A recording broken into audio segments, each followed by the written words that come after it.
Hi hello నమస్తే welcome to మన 9 TV నేను మీ శంకర్ గౌడ్.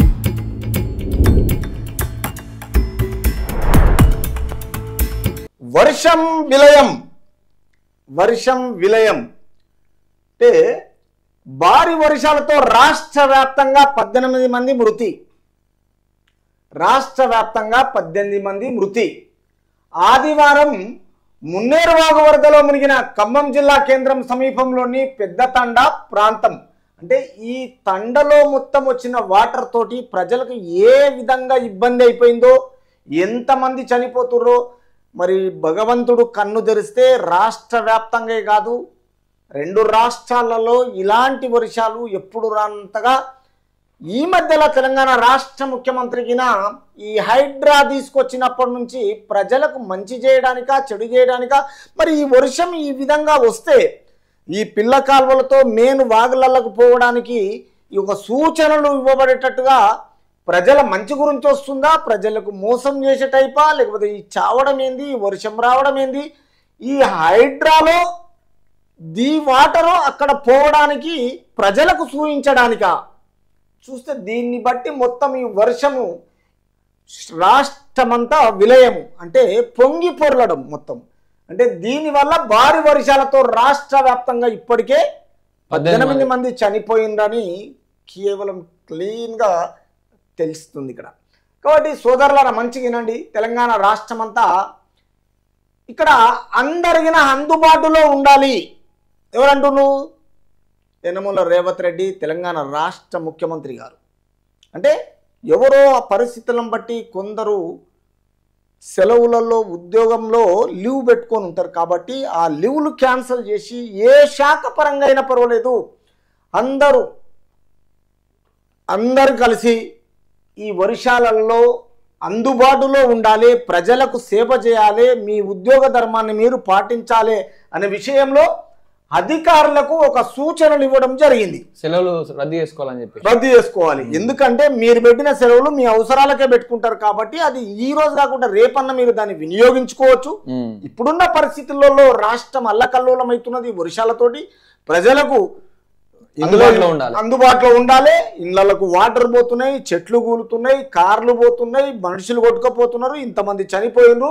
కాబట్టి అందరు మీరు అటెన్షన్గా ఈ సెలవులు క్యాన్సిల్ చేసి ప్రజలకు అందుబాటులో ఉండాలి, ఇవి రద్దు చేసుకోవాలి. అత్యవసర సమీక్షంలో సీఎం రేవంత్ రెడ్డి ఇలాంటి ఆదేశాలు ఇవ్వడము, సీఎంకు గిన భారత ప్రధాని నరేంద్ర మోడీ గారికి ఫోన్ చేసి అండ్ భారత హోమ్ మినిస్టర్ అమిత్ షా గారికి ఫోన్ చేసి తక్షణ సహాయానికి హామీ ఇస్తున్నాము.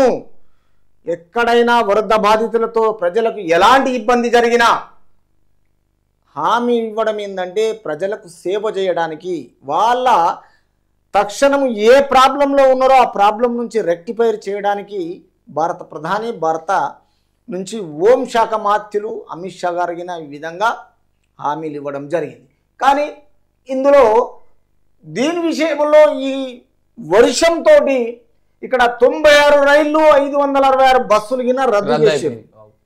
అంటే భారీ వర్షాలతో స్తంభించిన ప్రజా రవాణా, వివిధ మార్గాల్లో నిలిచిపోయిన రైళ్లు, అంటే ఒకదానికొకటి మొత్తము పట్టాలకు ప్రాబ్లం వస్తున్నాయి కాబట్టి రేపు ప్రజలకు ఏదన్నా ఇబ్బంది జరుగుతుంది కాబట్టి ఈ విషయంలో అన్ని రైళ్లను నిలిపివేత జరిగింది. తర్వాత ప్రయాణము ఉన్నతాధికారులతో దక్షిణ మధ్య రైల్వే జీఎం అరుణ్ కుమార్ జైన్ తో ఈ విషయంలో సమీక్ష జరిగింది. ఈ జరిగిన తర్వాత ఇప్పుడున్న ఈ విషయాల్లో మొత్తము పదుల సంఖ్యలో గల్లంతు, వర్షంలో గల్లంతైంది, 18 మంది చనిపోయింది కదా, 10ల సంఖ్యలో గల్లంతు, పొంగి పొర్లుతున్న చెరువులు వాగులు. అంటే ఈ హైడ్రాకు సంబంధించిన హైడ్రా ఎక్కడెక్కడైతే కూలగొట్టి ఇంకా పూడికలు తీయక ముందుకే ఈ వాటర్ అందులో నిలవడానికి మరి ఇది ఒక టెస్ట్ పెడుతున్నదా 2 రాష్ట్రాలు కలిసి వానదేవుడు. తర్వాత జలాశయాల్లోకి చేరుతున్న నీరు, అంటే ఎక్కడైతే ఇది కూలగొట్టిరో ఆ ప్లేస్లకే చేరుతున్నది. ప్రధాన రహదారులపై వరదలతో స్తంభించిన ప్రధాన రవాణా, అంటే ఎక్కడైతే స్తంభాలు పడిపోవడమో, చెట్లు పడిపోవడమో, వాహనాలు కొట్టుకుపోవడమో, ఈ రహదారులపై వరదలతో మొత్తము స్తంభించిన అంటే నిలిచిపోవడము ప్రజా రవాణా. అప్రమత్తమైన ప్రభుత్వము సహాయక చర్యలు, అప్రమత్తమైన అంటే ఇప్పుడు ఏ విధంగా అయితే నష్టం అవుతుందో ఆ అప్రమత్తమైన ఈ ప్రభుత్వం తెలంగాణ రాష్ట్ర ప్రభుత్వం సహాయక చర్యలు చేస్తుంది. అంటే ఎవరికి ఏది కావాలనో ఏ అప్రమత్తంగా జరుగుతుందో ఆ విధంగా ఆ చర్యల కింద తీసుకుంటుంది. తర్వాత ముమ్మరం రంగంలోకి ఎన్డీఆర్ఎఫ్ చూసారా, ఎక్కడైతే ఇబ్బంది జరుగుతుందో ప్రజలకు రంగంలోకి ఇమ్మీడియట్ ఎన్డీఆర్ఎఫ్ దిగడం జరిగింది. పరిస్థితిని ఎప్పటికప్పుడు సమీక్షిస్తున్న సీఎం రేవంత్ రెడ్డి మంత్రులు. అంటే పాలక వర్గం బాగున్నది కాబట్టి తెలంగాణ స్టేట్ లో అధికారంలో ఉన్న రాష్ట్ర సీఎం ఏం చేస్తుందంటే అధికారులకు ఒక్కరికి చెప్పకుండా తను కూడా పనిచేస్తున్నాడు అన్నమాట. రోజుకు 18 గంటలు పనిచేస్తుండు. దయచేసి మీరు ఒకసారి వినండి.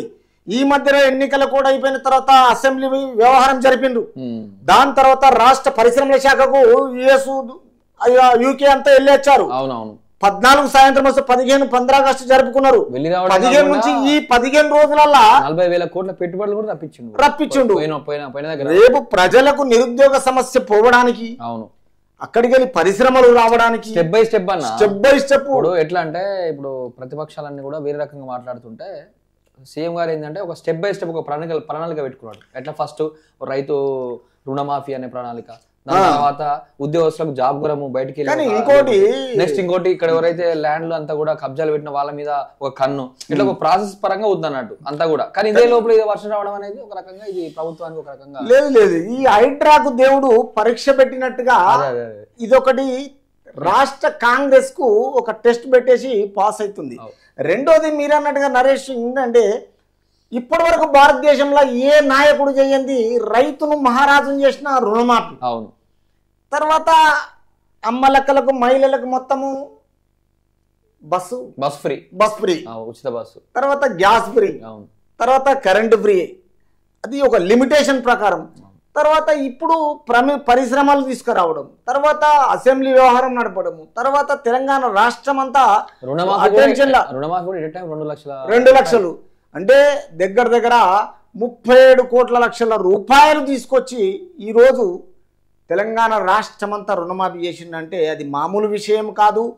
మరి గత ప్రభుత్వము అప్పులు చేసి వెళ్ళిపోయిన తర్వాత బడ్జెట్ లేని విషయంలో భారీ మిగులు బడ్జెట్ ఉన్న రాష్ట్రాన్ని అప్పుల పాలు చేసి లాస్ట్కి వచ్చి వాళ్ళు చేసిన దానికి అప్పులు కట్టుకుంటా ప్రతి సంవత్సరం ప్రతి నెల మేనేజ్ చేసుకుంటా ఇప్పటికి 45,000 కోట్ల అప్పు కట్టిండ్రు.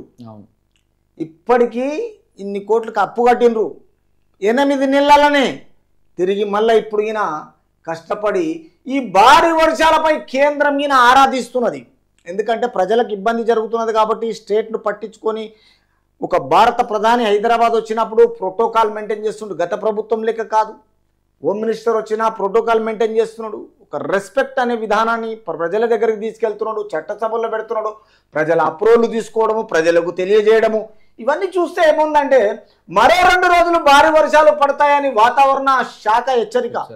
అంటే 24, 48 గంటలు అంటే ఇంకా 2 రోజులు ఖచ్చితంగా వర్షాలు వస్తాయని అధికార శాఖ మంత్రులందరూ చేస్తున్నారు. తర్వాత ఈ విషయంలో మొత్తానికి వర్షాల గురించి ఇక్కడ ఈ హైడ్రా ఒక పాటు, వర్షాలు ఒక పాటు, తర్వాత గత ప్రభుత్వం చేసిన అన్యాయాలకు దీన్ని తీరని లోటు, ప్రజలు చావడము.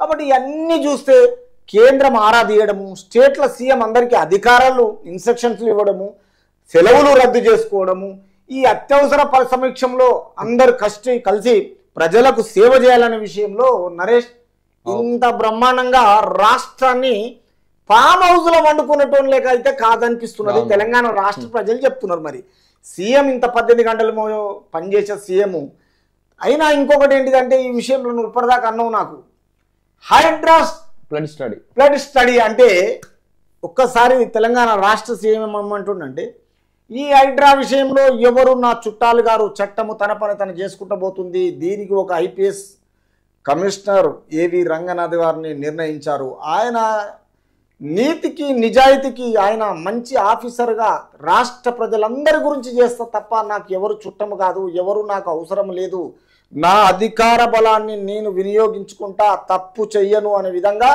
ఎవరు కంప్లైంట్ ఇచ్చినా ఆ కంప్లైంట్ను తిరస్కరించకుండా ఫుల్ఫిల్ చేయడమే ఆయన ధర్మమని ఈరోజు హైడ్రా జీవో నంబర్ 99/2024 అండ్ 19/7/2024లో ఈ జీవో తెచ్చినప్పటి నుంచి 867 చెరువులకెళ్ళి 150 చెరువులు ఇప్పటికీ కొలాప్స్ చేసిరు. 150 బిల్డింగ్లు పోయినాయి.